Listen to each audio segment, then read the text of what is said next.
युद्ध से क्यों दूर रहे बलराम। कुरुक्षेत्र की धरती पर जब शंख बजे तो पूरा आर्यावर्त कांप उठा। एक ओर थे पांडव जिनके सारथी बने स्वयं कृष्ण, दूसरी ओर कौरव जिनकी सेना में भीष्म, द्रोण और कर्ण जैसे महारथी थे। पर सबके मन में एक ही प्रश्न था, बल के देवता बलराम किसके साथ होंगे, क्योंकि यदि बलराम युद्ध भूमि में उतर जाते तो परिणाम उसी क्षण बदल सकता था। लेकिन उन्होंने शस्त्र उठाने से इनकार कर दिया। गुरु और शिष्य का धर्म। बलराम केवल कृष्ण के बड़े भाई ही नहीं थे, वे गदा युद्ध के महान आचार्य थे। उन्होंने भीम और दुर्योधन दोनों को गदा चलाना सिखाया था। दुर्योधन उनका प्रिय शिष्य था। भीम धर्म के पक्ष में खड़े थे।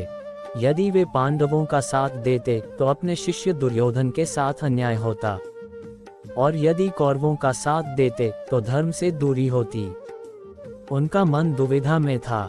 उन्होंने सोचा, जहां मेरे ही शिष्य आमने सामने हो वहां मेरा शस्त्र नहीं उठेगा। राजनीति से दूरी।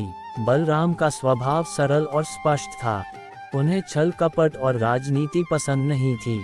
उन्हें लगा कि यह युद्ध अहंकार और प्रतिशोध का परिणाम है। उन्होंने कहा, ये युद्ध भूमि का नहीं, मनुष्यों के भीतर के अंधकार का है। मैं उस अंधकार का हिस्सा नहीं बनूंगा। तीर्थयात्रा का निर्णय। जब पूरी दुनिया युद्ध देखने कुरुक्षेत्र की ओर बढ़ रही थी, तब बलराम ने रथ विपरीत दिशा में मोड़ दिया। वे तीर्थयात्रा पर निकल पड़े। जब संसार रक्त में डूब रहा था, वह शांति की खोज में थे। यह उनका मौन संदेश था, हर शक्ति को युद्ध में उतरना आवश्यक नहीं। अंतिम क्षण। युद्ध के अंत में जब भीम और दुर्योधन का गदा युद्ध हुआ, तब बलराम वहां उपस्थित थे। जब भीम ने नियम तोड़कर जांघ पर प्रहार किया तो बलराम क्रोधित हो उठे। उन्हें लगा कि गदा युद्ध की मर्यादा भंग हुई है, पर कृष्ण ने समझाया कि यह अधर्म के अंत का क्षण है। बलराम शांत हो गए और तटस्थ रहे। कहानी की सीख। बलराम ने सिखाया, कभी कभी सबसे बड़ी शक्ति संयम होती है। जब अपने ही आमने सामने हो तो पक्ष लेने से बेहतर है तटस्थ रहना। शांति का मार्ग भी उतना ही महान है जितना युद्ध का।